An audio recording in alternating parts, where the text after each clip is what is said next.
harsh weather stories and tips for survival. Let's go to Liverpool. This is Aaron. Aaron, you're on Talksport. Hello. Yes, sir. Hello. Right, so what it is, mate, I'm a retired psychiatric nurse, and I actually worked for 14 years at Broadmoor in the same wing, the Henley wing, as where Mr. Peter Sutcliffe was. What's that like? It really wasn't any different to anyone else there. I mean, I had personal contact with Mr. Peter Sutcliffe. Obviously, I was appalled, as anybody was at the crimes. You know, killing 13 innocent women, not anything anybody should take lightly. And his imprisonment is completely justified in mine, as it is, I'm sure, with anyone else. Yeah. Obviously, I'm aware of the case that's being made for and that he's been rehabilitated. So to say, that wasn't obviously what I was doing. I was just... Well, he's not being rehabilitated, has he? Because you're more qualified than I am, Aaron. So tell me if I got this wrong. But to be rehabilitated, surely you have to show some sign of remorse. And everything that I've read, and apart from actually interviewing Peter Sutcliffe himself, I would know no different.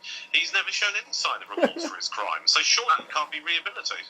I agree. I mean, the way I use the word rehabilitated is sort of not in a way as, you know, which is the way, but in a way that, like, sort of the diminished responsibility is a claim on his side on the whole. Okay, well, you're a retired psychiatric nurse. Does that stand up? Because we've had someone who's been on the phone who suffers from schizophrenia, and even he made the point that if it was a one-off crime, a one-off murder, you could probably get away with the argument of diminished responsibility due to a mental illness. But in the case of Sutcliffe, we're talking about 13 murders and 7 attempted murders. So does it actually stand up? Is this paranoid schizophrenia argument?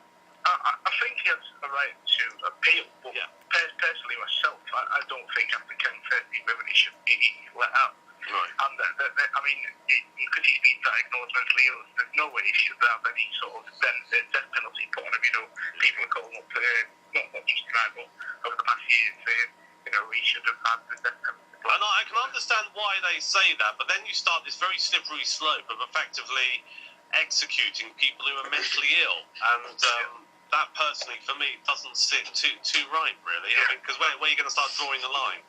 Yeah, I mean, look, I used to deliver his food, and he sometimes used to get newspapers and books and stuff that he could read.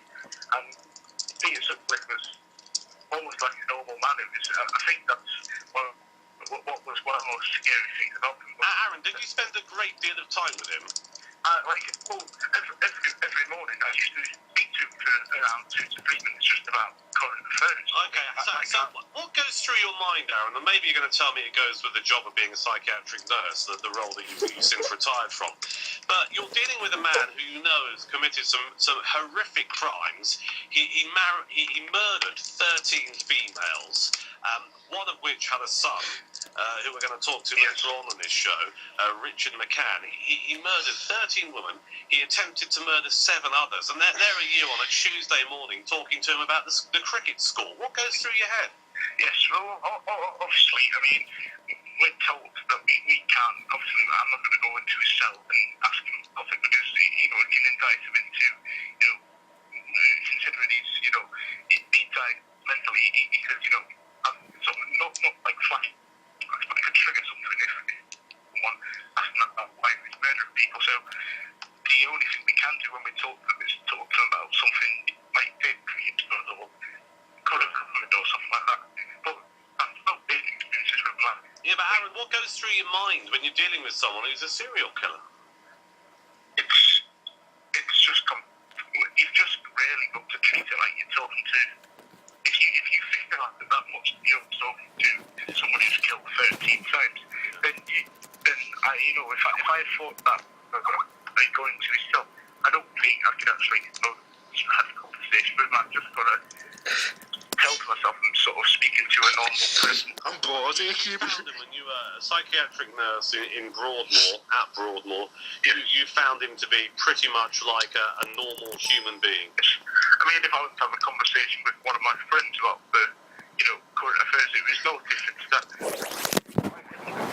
Weird things like when we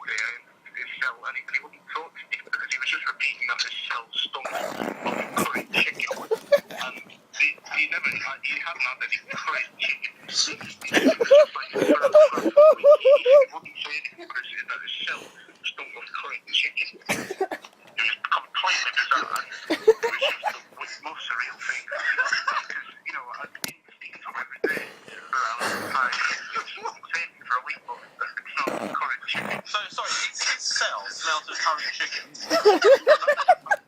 It never at all. You know, it just stunk. It didn't even smell of anything. It smelled, you know. Right, so he had a stinky cell, but he didn't mention that to you at all. No, he didn't. He didn't have a stinky cell. I'm back now.